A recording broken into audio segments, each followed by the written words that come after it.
जय माता दी, जय माँ कामाख्या, जय माँ महामाया। कामाख्ये वरदे देवी नीलव्रतवासिनी त्वं देवी जगत माता योनि मुद्रे नमस्तुते। कामाख्ये काम संपन्ने कामेश्वरी हर प्रिय कामनाम देहि में नित्यम कामेश्वरी नमस्तुते। कामदे काम रूपस्ते सुभगे सुर सेविते करोमि दर्शन देव्यम सर कामार सिद्धयेत। ओम महेशानी महामाये चामुंडे मुंडमालिनी आयु आरोग्य ऐश्वर्य देहि में देवी परमेश्वरी। ओम जयंती मंगला काली भद्रकाली कपालिनी दुर्गा क्षमा शिवा धात्री स्वाहा सदा नमस्तुते। ओम सर्वमंगल मांगल्ये शिवे सर्वासादिके शरण्ये त्र्यंबके गौरी नारायणी नमस्तुते। दुर्गति नाशिनी दुर्गा जय जय, काल विनाशिनी काली जय जय, उमा रमा ब्रह्माणी जय जय, सीता राधा रुक्मणी जय जय। महालक्ष्मी नमस्तुभ्यं सुरेश्वरी हरिप्रिय नमस्तुभ्यं दयानिधि। काली काली महाकाली काली के पापनाशिनी खड़ग हस्ते मुंड हस्ते काली काली नमस्तुते।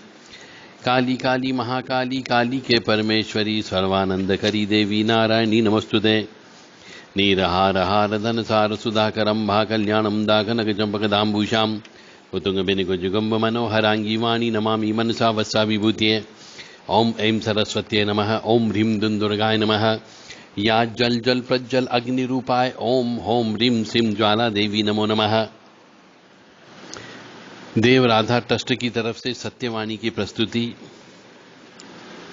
इस महामारी में बहुत से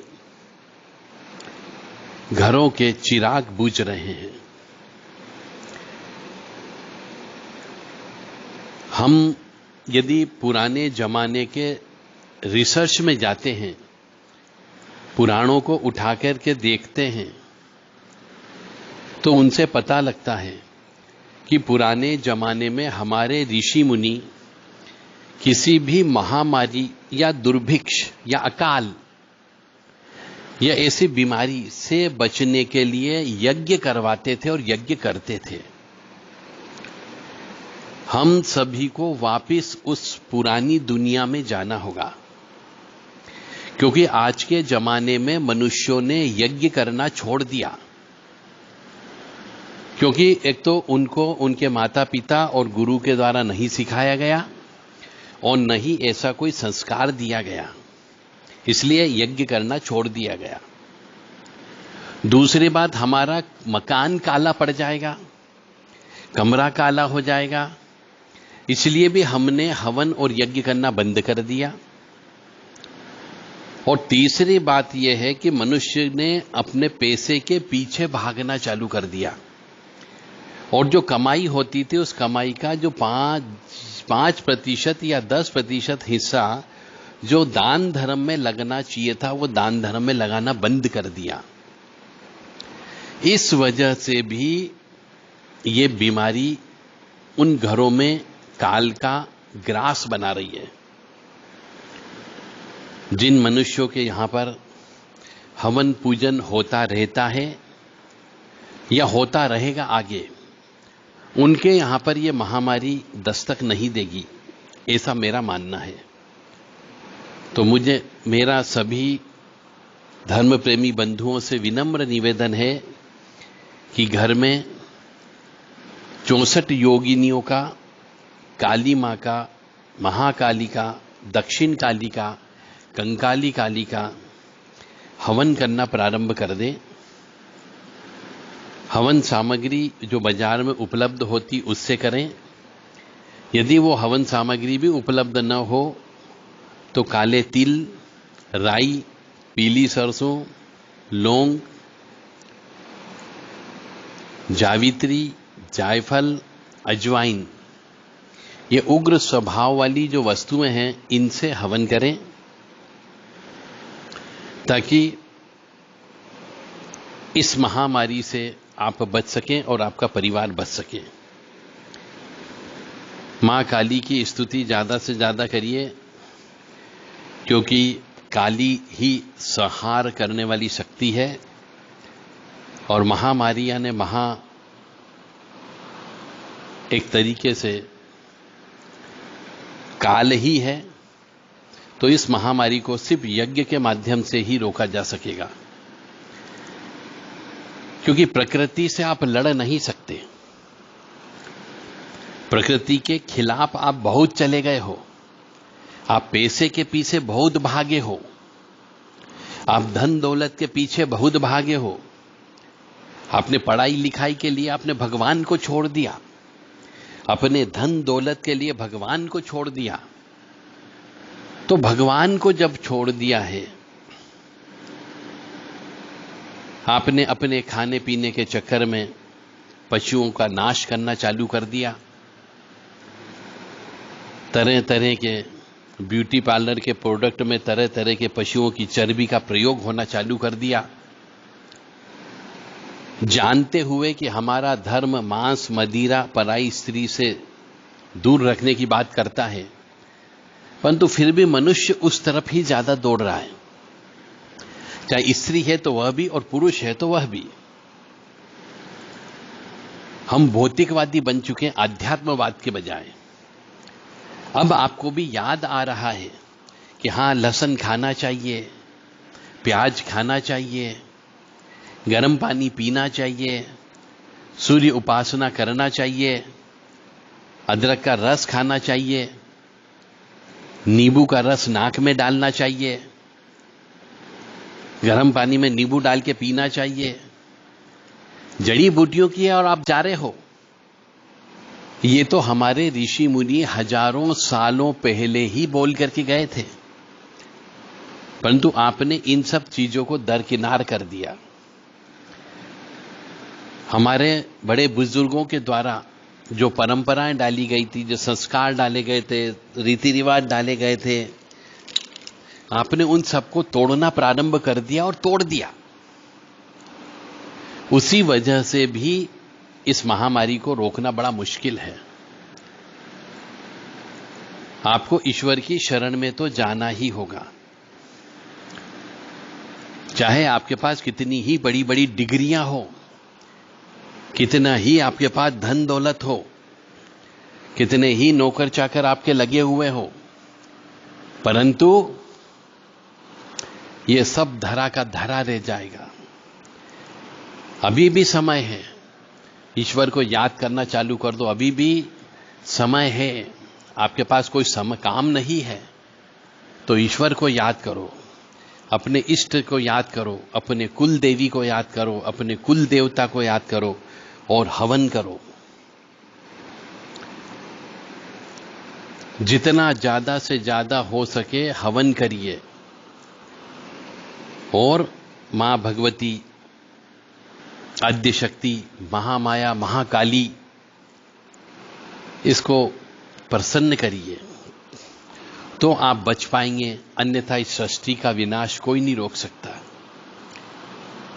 यह महामारी जिसको भी लग रही है उसका कोई इलाज नहीं है, कोई दवा काम नहीं कर रही, कोई दुआ काम नहीं कर रही है, सिवा हाथ मलने के और पछताने के आपको कुछ नहीं मिलेगा। इसलिए अभी भी समय है, सोचो और याद कर करके देखो कि किस व्यक्ति का पैसा आपने खाया है, उस व्यक्ति को पैसे लौटा दो। किस व्यक्ति से आपने काम कराया था, उसका काम करने के बदले में उसकी मजदूरी न दी हो तो उसको बुला करके मजदूरी दे दो। न जाने कब ये चिड़िया उड़ सकती है और आप ऋण लेकर के मर जाओगे। यदि आपने दान नहीं दिया है तो दान दे दो। यदि आपने अपने जीवन में गाय का दान नहीं दिया है तो गोदान कर दो। यदि आपने अपने जीवन में अखंड रामायण का पाठ हनुमान जी को नहीं सुनाया है तो सुना दो। अभी आप फ्री बैठे हो। श्रीमद् भागवत कथा करना है तो भागवत कथा कर लो और यथाशक्ति यथा योग्य दान दे दो, क्योंकि दान ही आपके साथ में उस अनंत यात्रा की ओर जाएगा। अगर दान नहीं दोगे तो आप भूखे मरोगे, प्यासे मरोगे, क्योंकि दान देने से पाप कटते हैं। यदि किसी की संपत्ति हड़पी है तो अभी भी समय है, उसको संपत्ति वापिस कर दो। यदि किसी संपत्ति के ऊपर भाई का अधिकार था परंतु आपने गलत तरीके से उस संपत्ति को अपने नाम पे करवा लिया हो, अपना कब्जा कर लिया हो, तो बुला करके गले लग करके उस भाई को संपत्ति दे दो। यदि किसी का उधार पैसा लिया हुआ है और यदि आपके पास रखा है पैसा देने है तो उसे बुला करके दे दो। क्योंकि अगर सब उधार लेकर के जाओगे तो यह हिसाब किताब सब यहीं पर ही बराबर होना है। इसलिए महामाया महाकाली को याद करो, उनके नाम से हवन करो। 64 योगिनी उनके साथ में चलती है, उनके नाम लो और हवन करिए। ज्यादा से ज्यादा हवन करिए। कपूर अपने साथ में अवश्य रखिए। जो भी चीज आपको उपलब्ध मिल जाए आसानी से आपके शहर में, आपके गांव में, उससे हवन करना प्रारंभ करें। आपके पास कुछ भी नहीं है तो गेहूं तो है, गेहूं से हवन कर ले। चावल हो तो चावल से हवन कर ले। धान हो तो धान से हवन कर ले। बाजरा हो तो बाजरे से कर ले। ज्वार है तो ज्वार से कर लीजिए। जो चीज आपके पास उपलब्ध है उससे आप हवन करना प्रारंभ करें। मंत्र अवश्य बोलें और काली मां की स्तुति हमेशा ध्यान रखें। काली काली महाकाली शिव काली शव काली कंकाली काली घोर काली नारायणी नमस्तुते। इस प्रकार से महाकाली मैया को आप बार बार नमस्कार कहें कि हे मां, हमसे बहुत सारी गलतियां हो गई जाने अनजाने में। अब हमें ज्ञान नहीं था, अब ज्ञान प्राप्त हो गया है, अब हम आपकी स्तुति कर रहे हैं। और गूगल की धुनी हो सके तो गाय के सूखे गोबर के ऊपर गूगल की धुनी अवश्य दीजिए। नहीं हो तो धूप बत्ती आपके पास उपलब्ध होगी तो धूप बत्ती आप जलाइए। सुगंधित अगरबत्ती भी जला सकते हैं ताकि वातावरण सुगंधित रहे। काली काली महाकाली शिव काली शव काली कंकाली काली घोर काली नारायणी नमस्तुते। काली काली महाकाली दुरितापहारिणी शत्रु संग विदारिणी महामाय योगमाय नारायणी नमस्तुते। काली काली महाकाली काली के परमेश्वरी सर्वानंद करी देवी नारायणी नमस्तुते। काली काली महाकाली काली के पापनाशिनी खड़ग हस्ते मुंड हस्ते काली नारायणी नमस्तुते। काली काली महाकाली काली के चंड मुंड नाशिनी मुंड धारिणी ललजिहाग्र नारायणी नमस्तुते। काली काली महाकाली काली के रक्त बीज विनाशिनी रुधिर प्रिय रुधिर पुणवक्त्रे नारायणी नमस्तुते। काली काली महाकाली काली के शुंभ निशुंभ मर्दिनी खड़ग धारिणी शूलधारिणी नारायणी नमस्तुते। काली काली महाकाली काली के क्लेशनाशिनी महामाई जगत जननी नारायणी नमस्तुते। काली काली महाकाली काली के 10 बाहु विराजिते भयंकरी विकराली नारायणी नमस्तुते। काली काली महाकाली काली के मधुकेट बनाशिनी तीनेत्रधारी त्रिशूलधारी नारायणी नमस्तुते। काली काली महाकाली मुख सुंदर लल जिह्वा वाली दंत कनकटाटी लहू बहाती नारायणी नमस्तुते। काली काली महाकाली काली के शमशान वासिनी लहू खप्पर लहराने वाली नारायणी नमस्तुते। काली काली महाकाली भवानी भद्रकाली के आद्य शक्ति के मातृ शक्ति के नारायणी नमस्तुते। काली काली भद्रकाली के महिषासुर मर्दिनी शंख चक्र गदा हस्ते नारायणी नमस्तुते। इस प्रकार से महाकाली की स्तुति आप रोजाना बोलें। बार बार महाकाली माँ से प्रार्थना करें, उनसे क्षमा मांगिए कि हमारे द्वारा जाने में अनजाने में बहुत सी गलतियां हो गई है, हम माफ़ी चाहते हैं और आगे अब ऐसा कोई भी कृत्य या गलत काम नहीं करेंगे जिससे कि पाप की उत्पत्ति हो। हम मांस का सेवन नहीं करेंगे, मदिरा पान का सेवन नहीं करेंगे, पराई स्त्री का भोग नहीं करेंगे। यह संकल्प लें और 64 योगिनी का हवन अवश्य करिए। मैं 64 योगिनी के नाम भी बता रहा हूं, आप चाहें तो इन 64 योगिनियों को लिख करके आप हवन भी कर सकते हैं। हर योगिनी के नाम से आपको कम से कम 11-11 आहुति आपको देना है, जिससे घर परिवार की सुरक्षा बनी रह सकती, यदि आप आध्यात्म में विश्वास करते हो तो। क्योंकि कई सालों तक आपने अपने कुल देवी देवता को भूखा रखा, कई सालों तक आपने अपने स्थान के देवी देवताओं को भूखा रखा।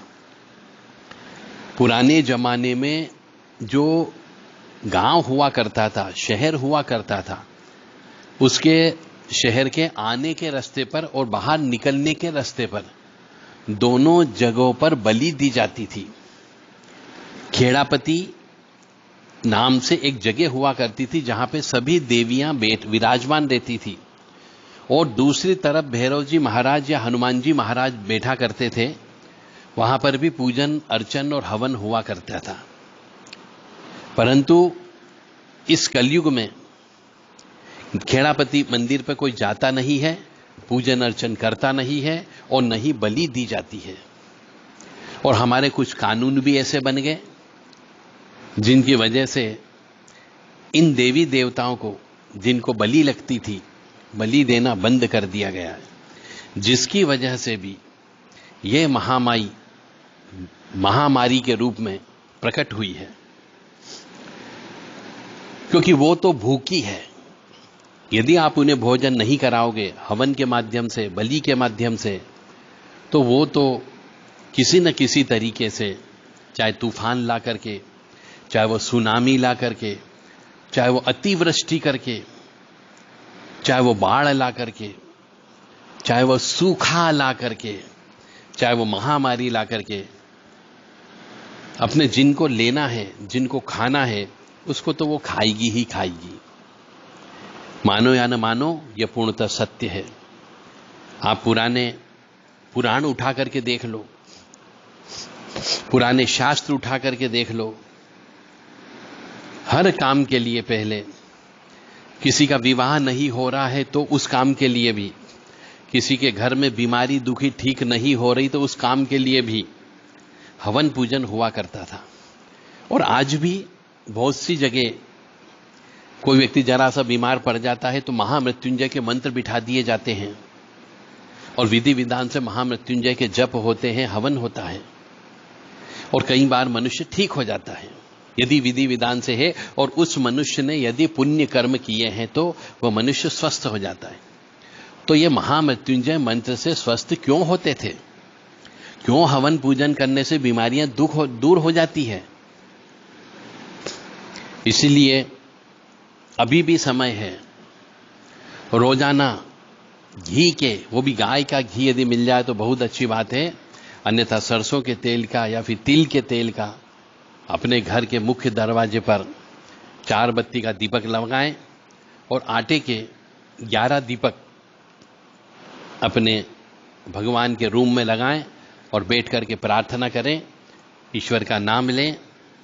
और मैं 64 योगिनी बता रहा हूं जिनका हवन आपको करना है। ओम ह्रीं श्रीं दिव्य योगा देवे नमः स्वाहा, ओम ह्रीं श्रीं महायोगा देवी नमः स्वाहा, ओम ह्रीं श्रीं सिद्ध योगा देवी नमः स्वाहा, ओम ह्रीं श्रीं गणेश्वरी देव्ये नमः स्वाहा, ओम ह्रीं श्रीं प्रेताक्षी देव्ये नमः स्वाहा, ओम ह्रीं श्रीं डाकिनी देव्ये नमः स्वाहा, ओम ह्रीं श्रीं काली देव्ये नमः स्वाहा, ओम ह्रीं श्रीं कालरात्रि देव्ये नमः स्वाहा, ओम ह्रीं श्रीं निशाचरी देव्ये नमः स्वाहा, ओम ह्रीं श्रीं होमकारी देव्ये नमः स्वाहा, ओम ह्रीं श्रीं रुद्रवेताली देव्ये नमः स्वाहा, ओम ह्रीं श्रीं खरपरी देव्ये नमः स्वाहा, ओम ह्रीं श्रीं भूतयामिनी देव्ये नमः स्वाहा, ओम ह्रीं श्रीं ऊर्ध्वकेशी देव्ये नमः स्वाहा, ओम ह्रीं श्रीं विरूपाक्षी देव्ये नमः स्वाहा, ओम ह्रीं श्रीं श्री शुष्कांगी देव्ये नमः स्वाहा, ओम ह्रीं श्रीं श्री मांस भोजनी देव्ये नमः स्वाहा, ओम ह्रीं श्रीं फेतकारी देव्ये नमः स्वाहा, ओम ह्रीं श्रीं वीरभद्राक्षी देव्ये नमः स्वाहा, ओम ह्रीं श्रीं धूम्राक्षी देवी नमः स्वाहा, ओम ह्रीं श्रीं कलहप्रिया देव्ये नमः स्वाहा, ओम ह्रीं श्रीं श्री रक्ता देवी नमः स्वाहा,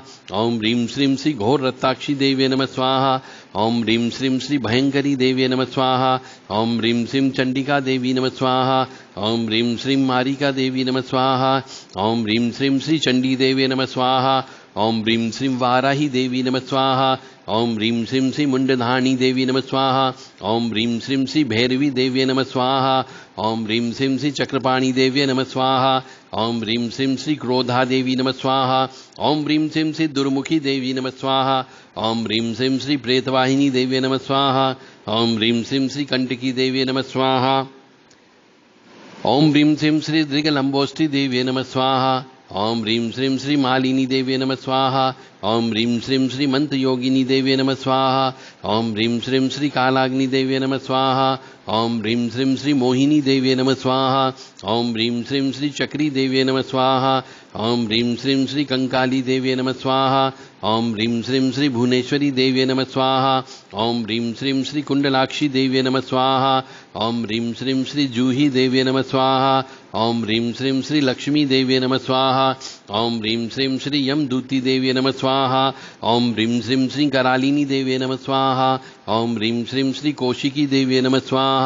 ओम ह्रीं श्रीं श्री भक्षिणी देव्ये नमः स्वाहा। ओम ह्रीं श्रीं श्री यक्षी देव्ये नमः स्वाहा। ओम ह्रीं श्रीं श्री कौमारी देव्ये नमः स्वाहा। ओम ह्रीं श्रीं श्री यंत्रवाहिनी देव्ये नमः स्वाहा। ओम ह्रीं श्रीं श्री विशाला देवी नमः स्वाहा। ओम ह्रीं श्रीं श्री कामुकी देव्ये नमः स्वाहा। ओम ह्रीं श्रीं श्री व्याघ्री देव्ये नमः स्वाहा। ओम ह्रीं श्रीं श्री दक्षिणी देव्ये नमः स्वाहा। ओम ह्रीं श्रीं श्री प्रेतभूषणी देव्ये नमः स्वाहा। ओम ह्रीं श्रीं श्री दुर्जटी देव्ये नमः स्वाहा। ओम ह्रीं श्रीं श्री विकटी देव्ये नमः स्वाहा। ओम ह्रीं श्रीं श्री घोरा देवी नमः स्वाहा। ओम ह्रीं श्रीं श्री कपाला देवी नमः स्वाहा। ओम ह्रीं श्रीं श्री लांगली देव्ये नमः स्वाहा। इस प्रकार से ये 64 देवी है, इनके नाम से आपको हवन करना है। जितना ज़्यादा से ज़्यादा हवन कर सकते हो हवन करें और माँ काली माँ को ध्यान करें। दुर्गति नाशिनी दुर्गा जय जय, काल विनाशिनी काली जय जय, उमा रमा ब्रह्माणी जय जय, सीता राधा रुक्मणी जय जय। इस मंत्र को भी आप ज़्यादा से ज़्यादा जप कर सकते हो और गूगल की धुनी अवश्य दें गाय के सूखे गोबर के ऊपर, ताकि आपका वातावरण अच्छा बना रहे और घर पर ही रहें, सुरक्षित रहें। जय माता दी, जय माँ कामाख्या, माँ भगवती जगत जननी आद्य शक्ति भवानी, अलहादिनी शक्ति, कष्ट निवारिणी, दुख निवारिणी, महिषासुर मर्दनी, चंडमुंड नाशिनी, सिंह वाहिनी, क्लेश नाशिनी, पाप नाशिनी आपको सुखी रखे, स्वस्थ रखे, प्रसन्न रखे, यश दे, कीर्ति दे और मान सम्मान दे और ये सब यज्ञ करने का साहस प्रदान कर सके, दान धर्म करने का आपको साहस प्रदान करें, ताकि और आप ईश्वर के सामने बैठ करके माफ़ी मांगने का साहस आपको प्रदान कर सके। ऐसी कामना हम माँ जगत जननी आद्य शक्ति भवानी महामाया से आपके लिए करते हैं। जय माता दी।